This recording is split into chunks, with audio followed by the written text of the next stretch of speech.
TV comunitária do Rio de Janeiro, o canal 6 da NET, que transmite também online, tvcrio.org.br. O nosso Núcleo de Educação e Cultura hoje tem a alegria, o prazer e também a honra, eu diria também, doutor Ulisses, a gratidão de ter aqui conosco a sua pessoa. Agradecemos já de antemão o convite por ter aceitado aqui dar um depoimento para a gente. O senhor que é fundador da TV também comunitária e de tantas outras TVs comunitárias, e também a você, telespectador, que ficará conosco nesse tempo aqui de educação e cultura que o doutor Ulisses tem muito a nos dar de si. Doutor Ulisses, obrigado pela sua presença. Deixa-me dizer da minha profunda alegria de estar aqui. Primeiro porque eu me sinto entre irmãos, porque estamos todos identificados com a mesma causa e com as mesmas dificuldades, com a mesma luta, com os mesmos desafios. E isso para mim me toca muito. E depois saber que a TV comunitária do Rio de Janeiro exerce um papel importantíssimo para o povo do Rio de Janeiro. O povo do Rio de Janeiro ter algo com esse perfil, com esse diferencial que sai da TV comercial para uma TV que não é comercial e está voltado para os problemas, e não só do Brasil, como do mundo todo. Do mundo, e doutor, o Núcleo Educação e Cultura entende que quando a gente fala de cultura, abrange tudo, é muito universal, é muito amplo esse leque, né, de que envolve. Então eu considero a sua mente, uma usina de ideias. Por exemplo, eu sei que tem bandeiras que o senhor hoje abraça e tem sido uma atrás da outra incansavelmente, sem as demais serem arriadas, que eu fiquei fã de uma das últimas que o senhor nos falou. Qual é? Que é essa que diz respeito a que Brasil queremos. Olha, o doutor Ulisses, deixa eu apresentar mais um dado dele. Eu diria, doutor Ulisses, que o senhor é tão assim realizado e realizador do ponto de vista profissional, é um brilhante advogado, jurista, mas até ocupou também uma vaga no Senado Federal, né, na República. Os trabalhadores, ele que é um dos especializados em direito do trabalho, conquistaram muitas vitórias graças exatamente à inteligência, à cultura invejável que ele tem. Então, doutor Ulisses, que Brasil queremos para 2022, né? E por que 2022? Bem, em 2022 o Brasil completa 2 séculos de independência, né? Eu acho que é um momento muito solene de raciocinarmos se nós somos um país independente, se somos um país soberano. Acho que é algo muito importante de a gente perceber isso e até que ponto nós estamos até aprofundando mais essa dependência e esse estado de estar perdendo a nossa soberania, né? Isso é um ponto muito importante. A questão tem complicadores grandes, porque ao mesmo tempo que nós temos que ter uma visão global, mundial, uma visão envolvendo o mundo com todos os países, nós não podemos ser nacionalistas com prejuízo da humanidade, mas nós não podemos aceitar simultaneamente, ou por outro lado, que nós possamos ser submissos a outras culturas e a outros povos e ao capital. Nós precisamos hoje de um país independente, de um país soberano, mas um país independente e soberano que marcha no sentido de uma humanidade, em que ao invés de os países estarem competindo uns com os outros, lutando uns com os outros, com guerras de toda a natureza, guerra comercial, guerra efetiva de armas, possamos ter uma humanidade de mãos dadas, né? Uma humanidade percebendo que somos todos cidadãos planetários, somos até mais do que isso, somos cidadãos do cosmos. Podemos perceber que é no entendimento dos povos que nós vamos ter a solução dos problemas do mundo, mas não ao preço de que possamos ser vítimas de sermos explorados por outros povos, como tem acontecido ao longo de muitas e muitas décadas, podemos dizer quase que de século, por outros países. Interessante, ou seja, em 2022 seremos quantos anos já de... 200 anos de independência. Entre aspas, né? Entre aspas. Entre aspas. 200 anos de independência, entre aspas. Doutor Ulisses, eu quero falar também uma outra bandeira que o senhor hoje desfralda, que diz respeito à virtude. O senhor é meu irmão, mas eu faço questão de dar um destaque aqui, que está conosco hoje também, mandando aqui, formando essa grégora, né? A sua esposa, a dona Wanda Beatriz, e a Manuel Cancela, que fez questão de vir saudá-lo, apanhá-lo no aeroporto, e que eu tenho certeza, né, Manuel e Wanda, está também aqui mandando frases e palavras para a gente através do Ulisses e aqui de Soriano declinar. Eu acredito nisso, na transmissão do pensamento, e aí eu já queria entrar num outro foco dessa parte da virtude. Nós das fraternidades milenares, que de uma forma ou de outra, de maneira oficial e também, sobretudo, espiritual, nos ligamos, sobretudo espiritual, a gente acredita que é importante combatermos os vícios, né, enterrarmos os vícios e construir templos para a virtude.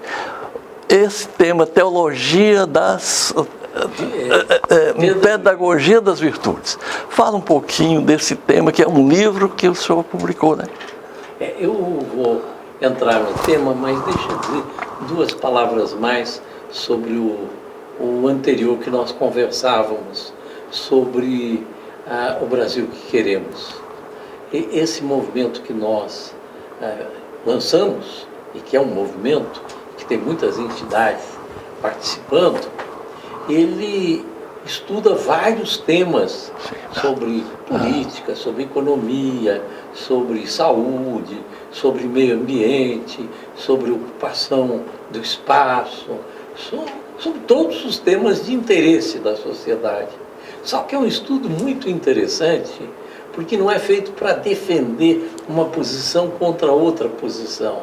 É um estudo feito com maturidade, de entender o que está acontecendo, por que as coisas são do jeito que são, se não poderiam ser diferentes. Eu até cito um pequeno exemplo. Nós sabemos que França e Inglaterra viveram a Guerra de 100 anos, por exemplo. Muitas guerras, mas a Guerra de 100 anos. As guerras napoleônicas.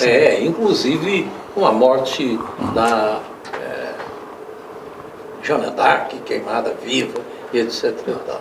Hoje, o francês pega um trenzinho, vai lá para Londres, pelo Canal da Mancha, para tomar o seu chá.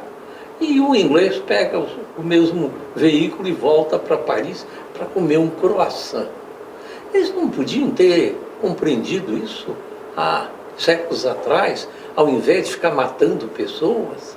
Veja que brutalidade sem sentido que existe nas guerras, nos conflitos.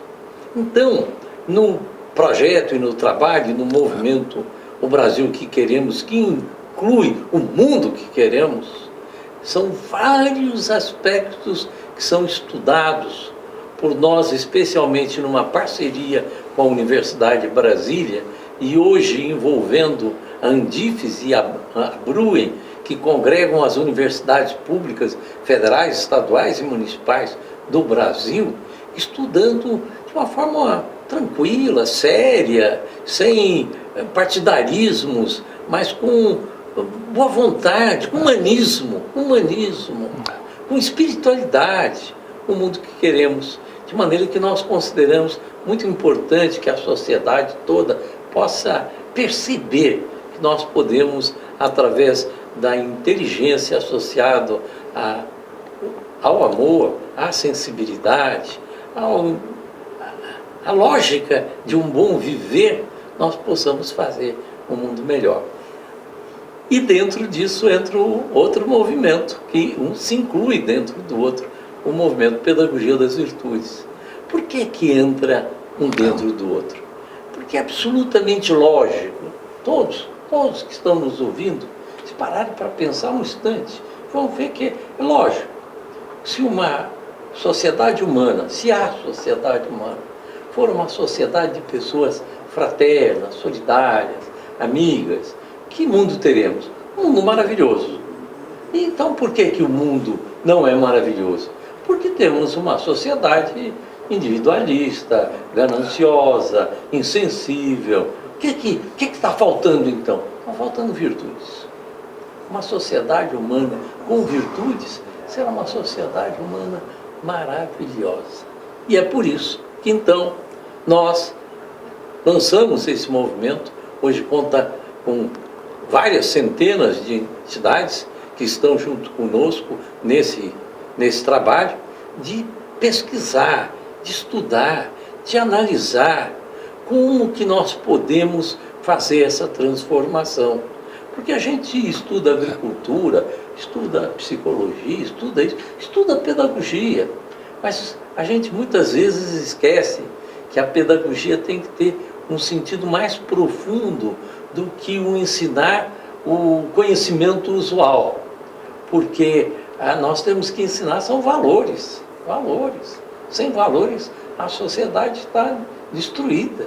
Nós precisamos de valores éticos. Porque uma sociedade, ela se define pelos valores éticos ou não éticos que ela tem. Se ela tem valores éticos, ela é uma sociedade humana, bonita, feliz, saudável. Se ela adota valores não éticos, ela é uma sociedade de disputa, de conflito, de luta, de confronto, um prejuízo para todo mundo. Inclusive a nossa organização social. Qual a organização social que nós almejamos como uma organização social adequada? A da liberdade, da disputa, em que vence o mais forte e o mais fraco é derrotado. É isso que nós almejamos? É isso que é democracia? Não, isso não é democracia. Isso é luta de capitalismo. Democracia tem que ser ética. Se não for ético, não é democracia. A democracia pressupõe igualdade de oportunidades, igualdade de tratamento, não igualdade de condições sociais, mas igualdade de pelo menos oportunidades para todos. Nós temos que ter uma sociedade em que a democracia é socorrer um ao outro, ajudar um ao outro, é um por todos e todos por um. E então nós precisamos, Francisco Soriano, nós precisamos de uma sociedade humana virtuosa. E essa virtude não cai do céu. A gente tem que entender quais são os fatores psicológicos, sociológicos, que interferem na mentalidade e na sensibilidade das pessoas, para que nós tenhamos uma sociedade com gana um dos outros, com raiva um dos outros, e não com aquilo que todos os grandes mestres espirituais do mundo, de todas as linhas, de todos os matizes, têm nos ensinado que as relações humanas se fazem com amor. E é tão óbvio isso. Não existe duas formas de um bom relacionamento humano. Não existe só uma. A cooperação, da colaboração, da fraternidade, do amor. Ou seja, menos concorrência, menos guerra, menos disputa. Pedagogia das Virtudes gerou também um material teórico, né, doutor? Eu queria e peço que fale um pouquinho desse lançamento, Pedagogia das Virtudes. Esse movimento é nacional, ele transpõe fronteiras. A entidade a que eu pertenço e que lançou o movimento, que se chama União Planetária. E olhe bem, cabe aqui também dizer antes algumas palavras sobre União Planetária. Por que nós vamos viver com guerras comerciais e um país contra o outro, e eu tenho que, o meu PIB tem que ser maior que o teu PIB? Aí nós parecemos ou crianças, ou insanos, ou insensíveis, ou todos os três juntos. Nós temos que criar uma organização social mundial em que, de uma certa forma, supera todas as fronteiras, mas preserva, respeita a cultura de cada povo, a língua de cada povo, o folclore, a religião de cada povo, o folclore de cada povo. Nós precisamos de uma humanidade com um belo jardim, com muitas filosofias, muitas roupas, muitas indumentárias, muitos modos de se alimentar, mas, sobretudo, uma humanidade feliz, de mãos estendidas uns para os outros. Isso relativamente é muito fácil. É uma postura, é só uma postura. Como é que nós tivemos escravidão no Brasil? Por que nós tivemos escravidão direta aqui com escravos? Porque os nossos bisavós, tataravós, não perceberam que era um costume brutal, equivocado, insano. Não é que eles fossem maus em si, que eles fossem perversos e cruéis, mas estão dentro do costume, então não tem a capacidade de dar um salto e perceber que era uma coisa absolutamente odiosa, que nós temos um ser humano acorrentado, comprado, vendido, castigado. Basta a gente ver Ladeira do Pelourinho, que era onde eram açoitados os escravos, quer dizer, uma coisa absolutamente brutal. No entanto, os nossos bisavós, tataravós conviviam com isso, com coisas normais. Até muito pouco tempo atrás, no Brasil, nós convivíamos com a mulher sendo inferior ao homem, tratada juridicamente como inferior ao homem. Não votava, né? Não votava, não participava, não podia entrar numa faculdade. Nossa. Isso há menos de 100 anos, não podia entrar numa faculdade. Então, quer dizer, ela era colocada como de segunda classe. Uma coisa... Por que isso? Falta de pensar um pouco com profundidade e falta de sensibilidade. E hoje, nós olhamos para trás e dizemos assim, olha, o tempo dos nossos avós, bisavós, tataravós, eles tinham uma mentezinha desse tamanho e um coraçãozinho menor ainda. Não viam a brutalidade da escravidão, não viam a brutalidade da mulher ser colocada como inferior ao homem, pegando esses dois exemplos, mas podemos citar muito mais exemplos. E como é que os homens do futuro, daqui a um século, 2 séculos, vão olhar para nós?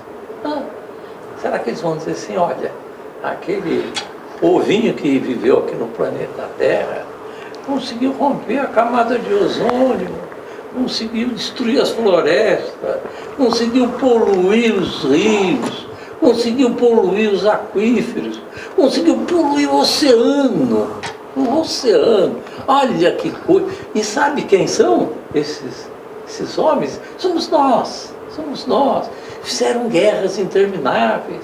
Como eu mencionei há pouco, 100 milhões de pessoas morrem no século seguinte continuam em guerras. Olha, se nós não abrirmos a nossa mente e os nossos corações, nós vamos ficar realmente com aquela mentezinha pequena, estreita, de pessoas que não conseguem dar um passo à frente e verificar que é extremamente fácil fazer um mundo maravilhoso. Se nós percebermos que aquilo que todos os grandes mestres de todas as religiões do mundo e de todos os grandes estadistas do mundo têm nos ensinado. Nós fomos lá no passado, a Pitágoras. Pitágoras falava no ideal do cidadão perfeito para a construção de um mundo perfeito. Olha que coisa bonita. Se nós formos no mundo de hoje, temos um comportamento de um Mahatma Gandhi, aquele gigante, que sem um único soldado, ele conseguiu a independência da Índia, sem um único soldado, com o seu caráter, com a sua dignidade. Nós precisamos de heróis verdadeiros.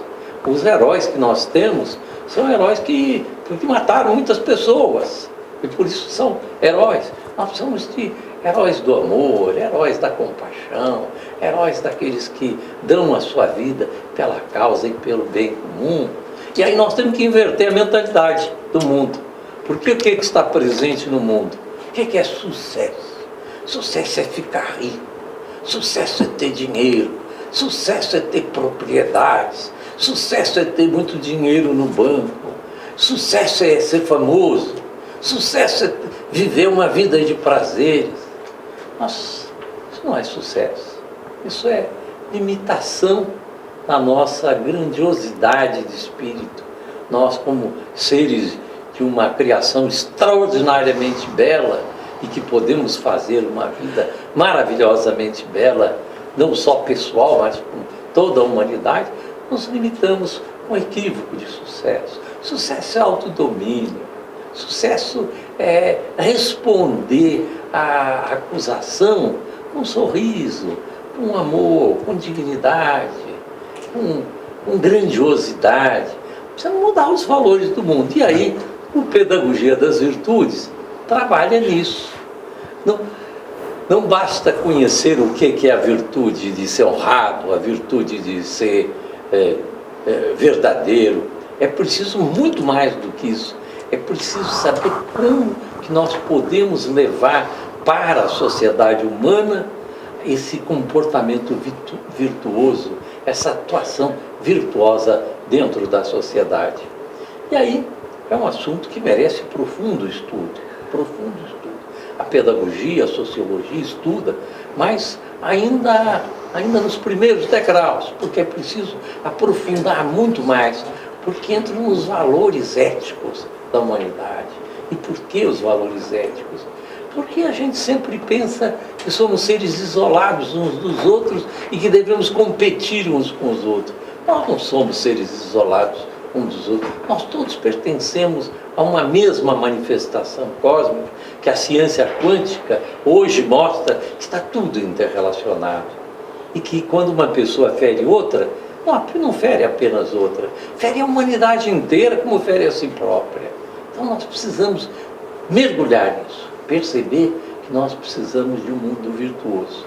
E que essa virtude nós estamos ainda estudando com profundidade como fazer essa pedagogia. O que tem nos parecido muito lógico e sensato, que nós temos que criar na mentalidade das pessoas, dando elementos para que essa mentalidade se forme, que quando se fala em mentalidade é mente e coração, esse modo de sentir, que elas possam perceber que o entendimento entre os seres humanos faz a vida muito bela, faz muito grandiosa, e que os nossos heróis devem ser os heróis da compaixão, os heróis da misericórdia. Doutor Ulisses, talvez nós deixemos para o próximo bloco, mas eu já quero que o senhor dê uma introdução aqui. O senhor falou também do cosmos, da preservação aí ambiental. Os dinossauros habitaram o nosso planeta por mais de 200 anos. Eles foram extintos porque vem de lá um ser extraterreno, se choca, né, aquele grande meteoro, e eles, durante 200 milhões de anos, não fizeram o que nós, em 30 mil anos, né, de Homo sapiens, fez de destruição.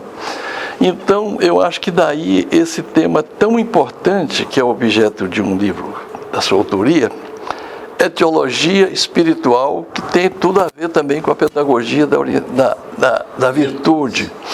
E o senhor aqui filosofando me fez ter uma preocupação. Então a gente precisa de mais filosofia nas escolas, de mais sociologia, né? Não podemos deixar acabar com isso.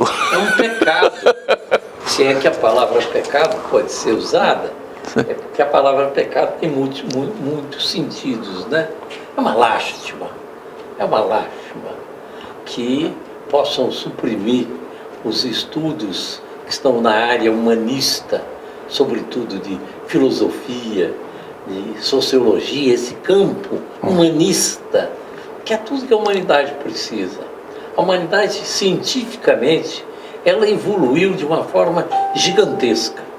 Hoje nós fazemos cirurgia do coração, hoje nós voamos pelo espaço, hoje nós temos um desenvolvimento tecnológico dos nossos computadores, dos nossos telefones celulares, que é gigantesco.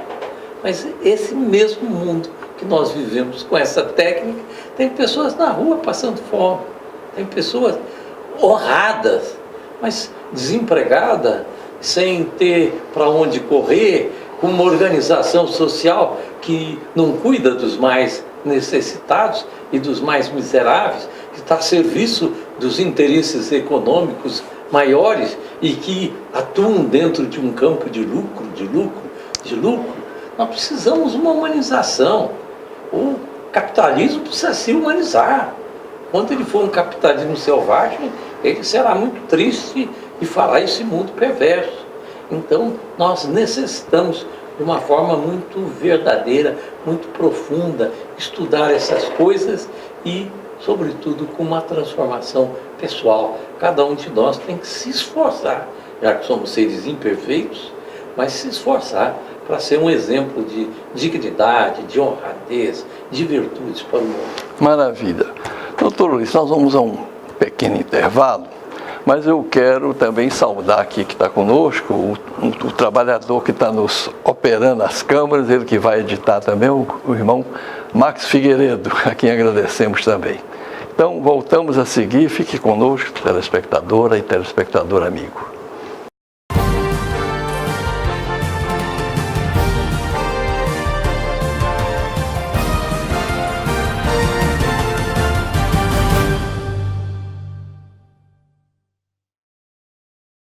O Núcleo Educação e Cultura conta hoje conosco, com nada mais, nada menos do que o nosso ex-senador, jurista, nosso irmão camarada, me permite assim, excelência, tratá-lo devido ao carinho que nós temos e essa identificação também de sentimentos ou de capacidade de se indignar. Nós que somos pacifistas, ativistas pacifistas, também nós não nos conformamos com a miséria, nós não nos conformamos com a banalização da violência, sobretudo no trato com pessoas, animais, vegetais, minerais, né?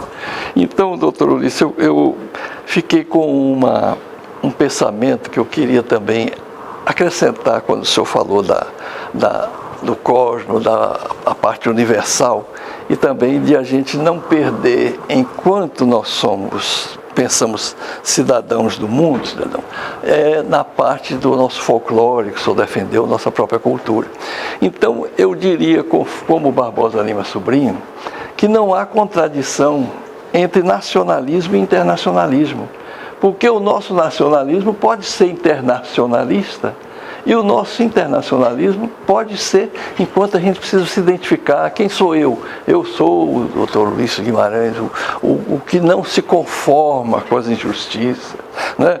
Que quer lutar. Por que quer lutar? Porque acha que tem alguma coisa ainda, uma causa para defender, né? Seja trabalhista. Então, joga um pouquinho de luz nessa parte do nosso nacionalismo, doutor, porque a gente vê, por exemplo, nossas riquezas. Houve quem dissesse que as nações, principalmente nesse capitalismo selvagem, não têm amizade, têm interesses. Então está aí a nossa Vale, foi vendida, eu não sei, há quem diga que foi entregue, né, por 3 bilhões de dólares, isso é homenagem a Manel, que está sempre, Emanuel Cancela, levantando isso, que a gente tem que não esquecer, né, quanto isso nos custou. Como é que o senhor vê também esse lado, que a gente tem que estar integrado, né, na economia mundial, mas sem perder de vista também que nós não podemos ser também idiotas. Permita o termo chulo. Eu acho que esse é um tema muito importante, especialmente porque é importante que nós sejamos nacionalistas e é importante que nós sejamos internacionalistas. Como assim? Vamos explicar isso melhor. Nós somos pela globalização ou não? Vamos examinar isso. é que há culturas diferentes. Uma coisa é a cultura de um povo andino, outra coisa é a cultura do povo do Egito, outra coisa é a cultura de um povo árabe, outra coisa é a cultura de um povo da Índia, da China, que precisam ser preservadas, todas elas. É uma beleza no planeta essa diversidade cultural, é uma beleza, muito bonito que exista isso. Mas não tem sentido que uma cultura queira dominar a outra. Não tem, devem estar harmonizadas entre si, deve até constituir um corpo único, harmonizado, uma união planetária, uma união de todos os povos, mas não um povo sendo submetido à cultura do outro, submetido à língua do outro, submetido à religião do outro, submetido aos valores do outro. Isso não é saudável. Assim como nós temos no corpo físico coração, pulmão, intestino, cada um tem sua função.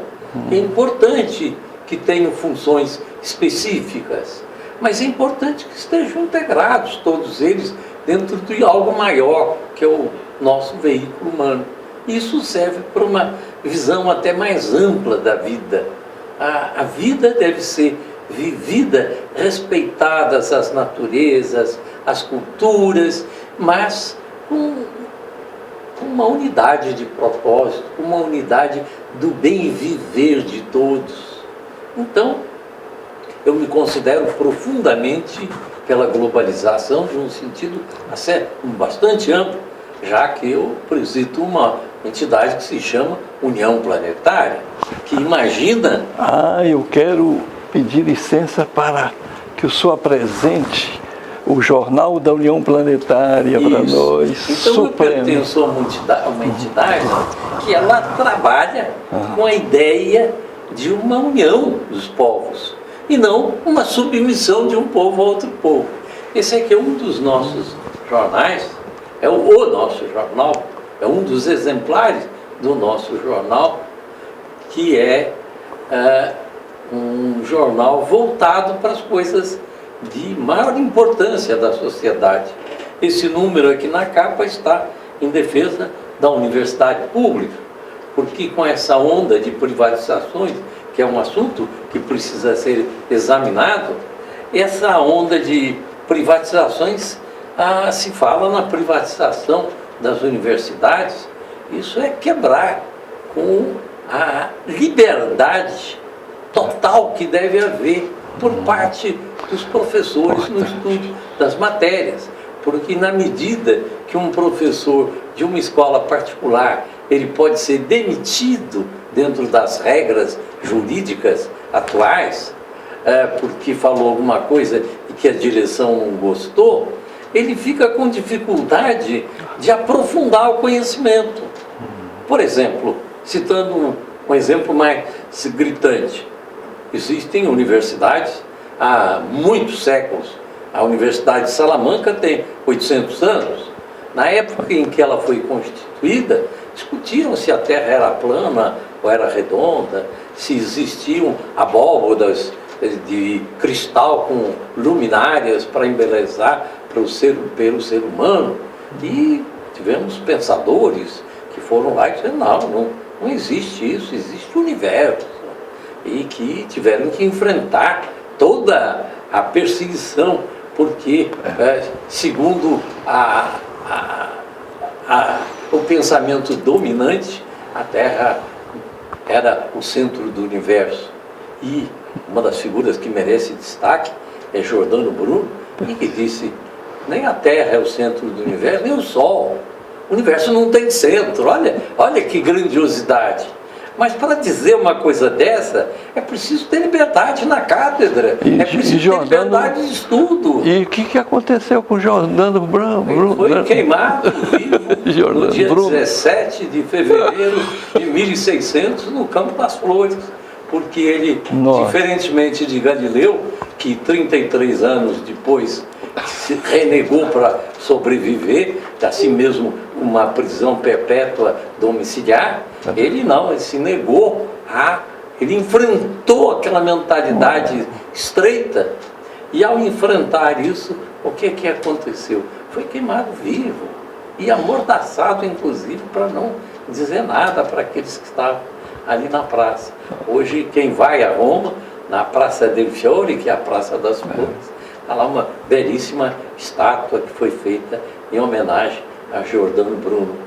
Então, é muito importante que nós possamos perceber que precisa um pouco mais de maturidade. A gente grita com isso, grita aquilo, e não consegue ouvir o outro, inclusive. Também tem. Esse grupo de estudos que nós temos, chamado O Brasil que Queremos, ele se caracteriza pela liberdade total das pessoas dizerem o que pensam e a importância de quem está ouvindo tentar entendê-lo. Mas que ele consegue pensar diferente de mim, deixa-me ouvi-lo. É a chamada pedagogia da escuta. A pedagogia do diálogo. E o Papa lançou a pedagogia da harmonia. Olha que beleza de conjunto. Ou seja, nós estamos sendo um pouco primários demais do ponto de vista mental e do ponto de vista de sensibilidade, com rancores, com ódios, sem perceber que a educação, e a educação das virtudes, a educação de valores, se faz com valores e não com penas, nem com castigos. Isso, nem pena nem castigo faz a pessoa compreender. Você passa a ter um inimigo.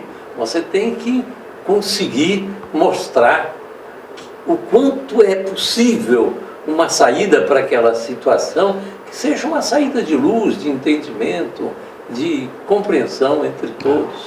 Doutor Ulisses, eu admiro também na sua coerência que o seu trabalho não fica só na pregação, só na teoria.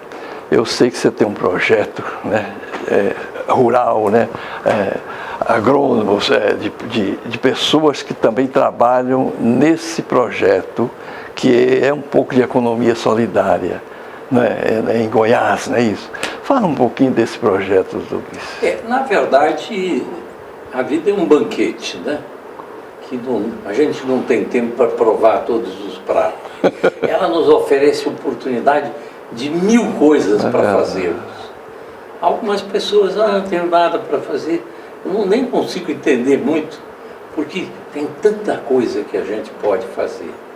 Um dos projetos que eu tenho atuado e trabalhado, e que se chama Bonexperonio Planeda,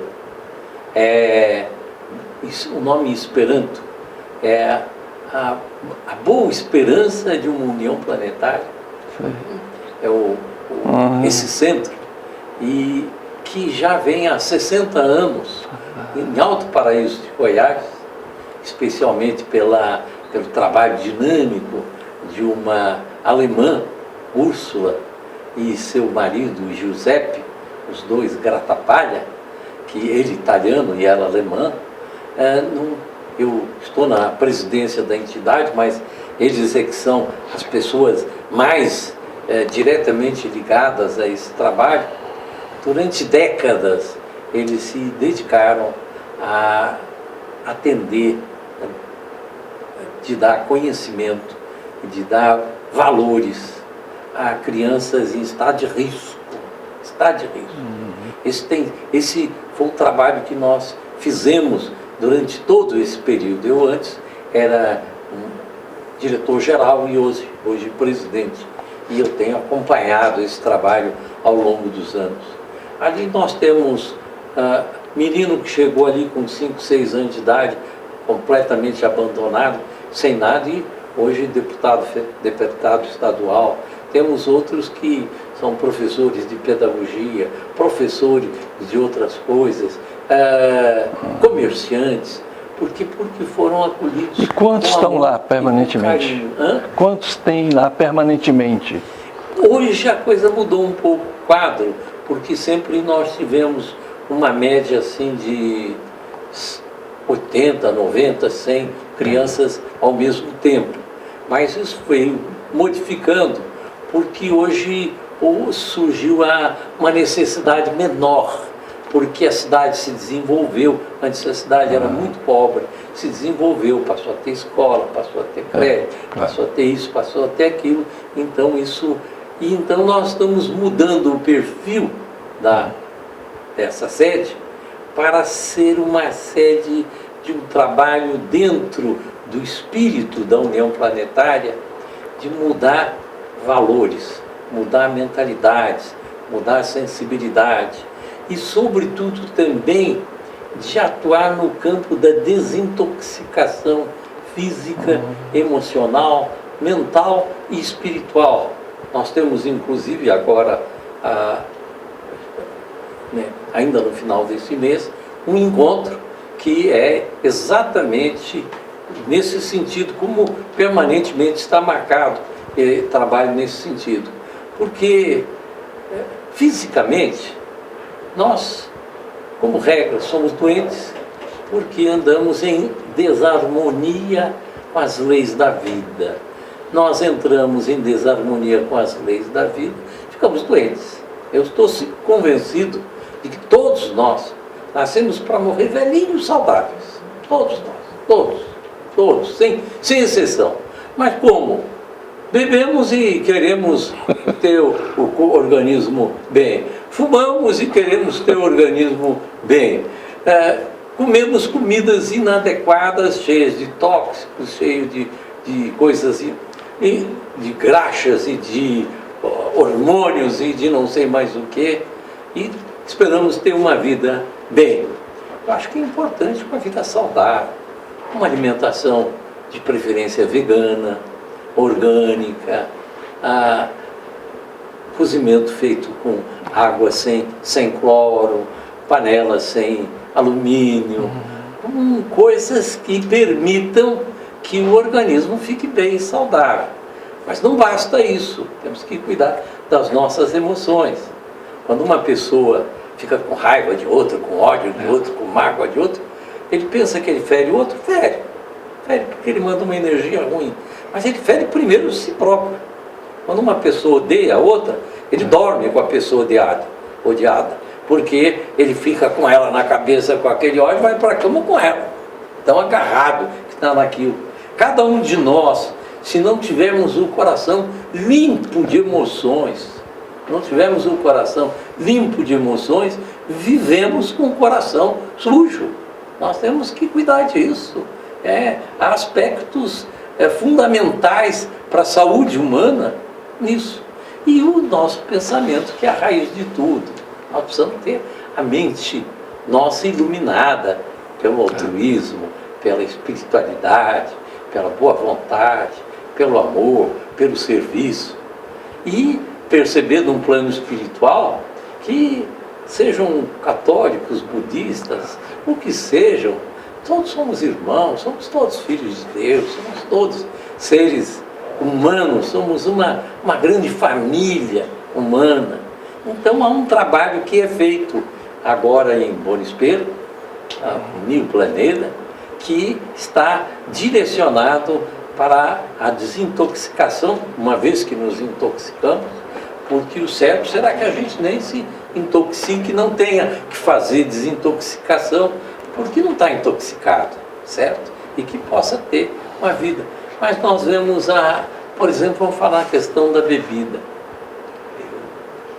O país quase que é um país embriagado. Verdade. É um país embriagado. É muita cana, né? Nos dois sentidos. É muita que cana. eu quero também que o senhor fale um pouco sobre os nossos presidiários.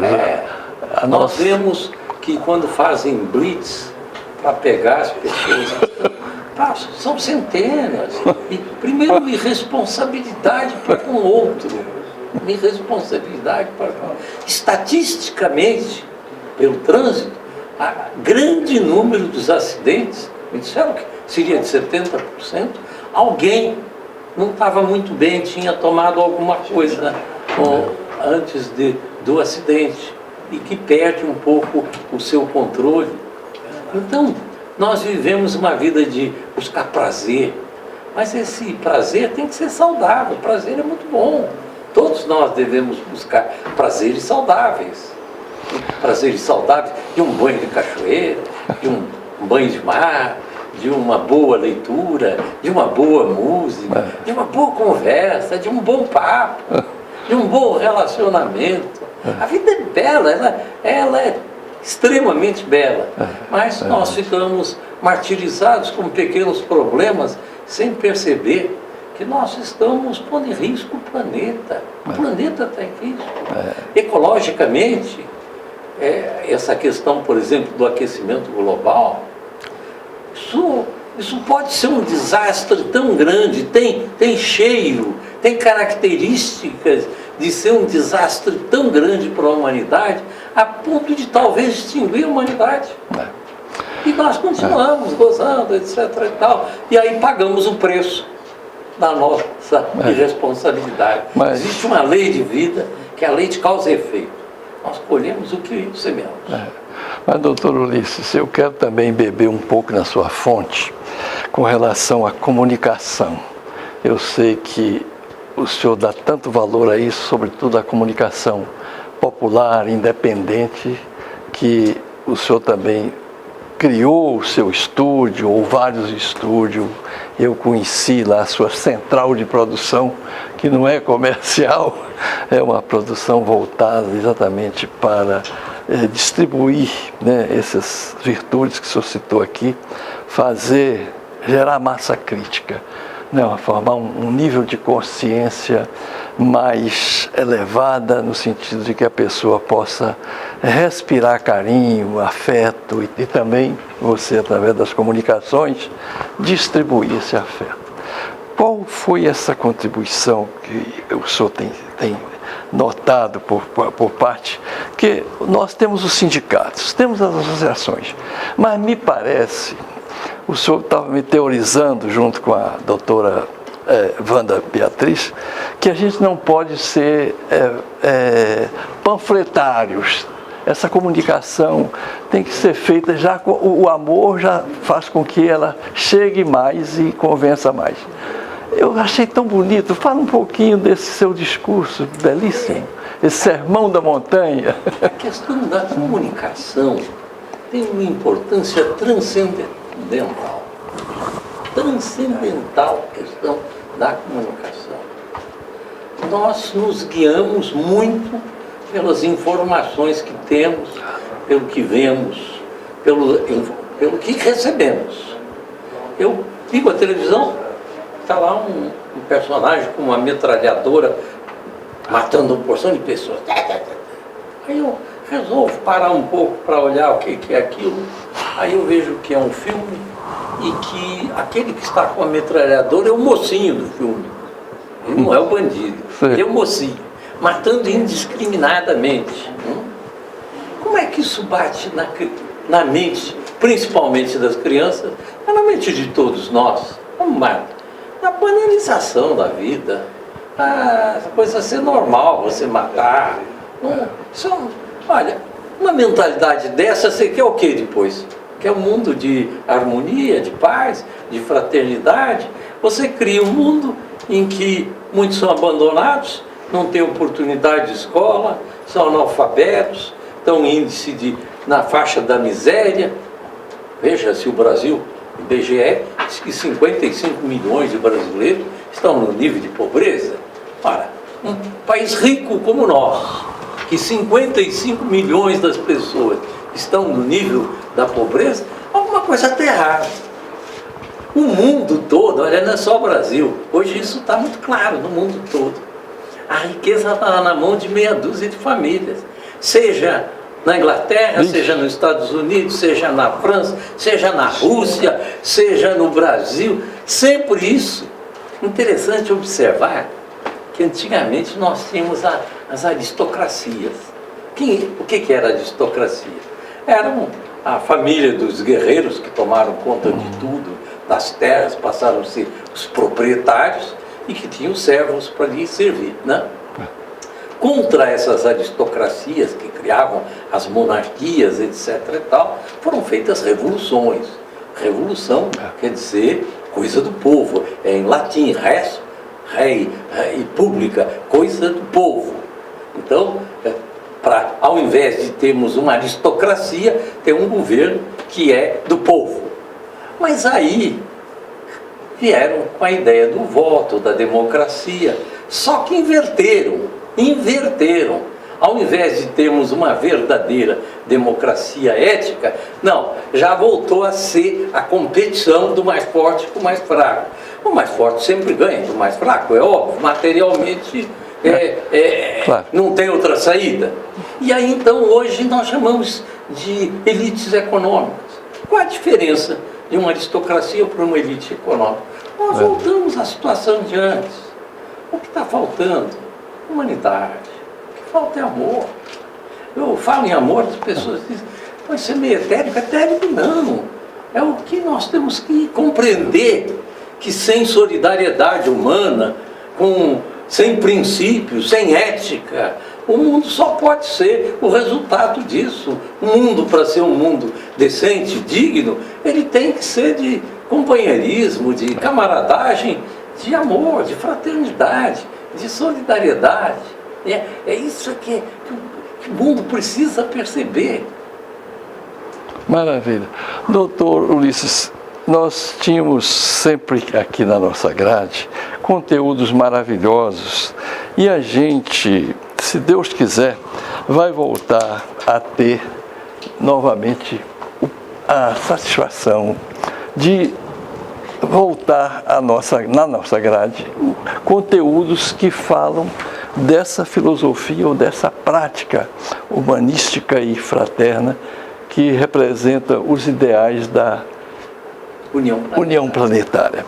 Então, eu quero também deixar esses 2 últimos minutos para a sua saudação ao povo carioca, ao povo brasileiro, ao povo do cosmos, todo o nosso universo, que hoje já diz que ele é infinito. Ele não se pode dizer que são bilhões de estrelas, são trilhões e trilhões e trilhões, que não dá nem para se imaginar, né? Então, por favor, sopra para a gente, tirada da sua alma generosa, um pouco de esperança, de confiança, que sobreviveremos. Eu gostaria até de dizer o seguinte: acho que se nós perdermos a fé, para mim fé é isso.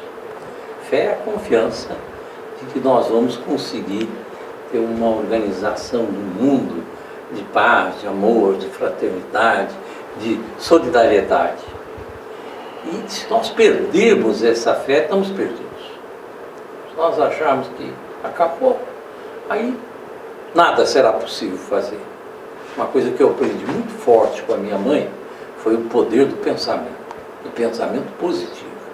A gente acreditar no poder do pensamento, no poder que ele tem da transformação do mundo.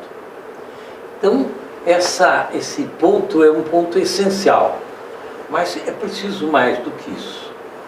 É preciso que dentro dessa fé, desse entusiasmo, dessa credibilidade, a gente faça uma avaliação de nós mesmos em primeiro lugar. Se nós somos um sol de amor para o mundo, ou se fazemos parte dessa mesquinhez do mundo que aí está. Porque se nós fazemos parte dessa mesquinhez do mundo, nós não teremos grande contribuição, a não ser que também nós possamos perceber a irmandade, a fraternidade que deve existir entre todos os seres humanos. Isso pode parecer meio religioso, pode até ser religioso, mas é mais do que religioso, é bom senso, é bom senso.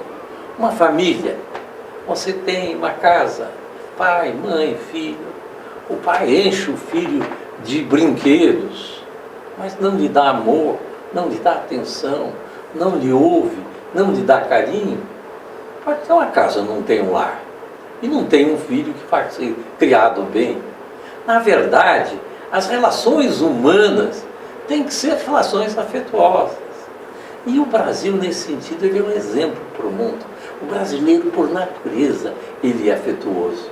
Por natureza, ele gosta de gente, gosta do outro, ri para o outro, encontra e já se faz amigo. Isso nós temos que marcar o mundo com esse modo de ser. É claro que é preciso mais do que isso. Nós não podemos ser indiferentes de porque eu estou bem, pouco me importa que tem 55 milhões de pessoas no nível da pobreza. Isso é insano, isso é desumano, isso é irracional. E quem ocupar? Todos nós, todos nós. Mas não, é o poder econômico que ele tem sua culpa, porque ele pode trabalhar para atuar. São os políticos, ele tem a sua razão de ser, mas somos todos nós temos que trabalhar pela harmonia, pelo amor, pela fraternidade, pela solidariedade e com preocupação principal com os mais pobres, com os mais necessitados e eu diria até com os mais embrutecidos. Quanto mais embrutecido tiver o homem, ele mais deve ser digno da nossa compaixão, do nosso amor, do nosso carinho, da nossa fraternidade. Maravilha, doutor Ulisses. Educai as crianças e não mais será preciso castigar os adultos. Né? Os gregos já diziam isso. E o senhor que tem essa preocupação de diminuir a população carcerária, nós hoje somos a segunda do mundo, que a gente caia para a terceira, para a décima e que nós fechemos os presídios e construamos escolas. Um grande abraço, doutor Ulisses. Alegria grande. Muito obrigado pela oportunidade de estar aqui. Olha, é a volta do Ulisses também na nossa programação. Manda conteúdos para a gente brindar a nossa telespectadora e telespectador aqui do canal 6 da NET, tvcrio.org.br.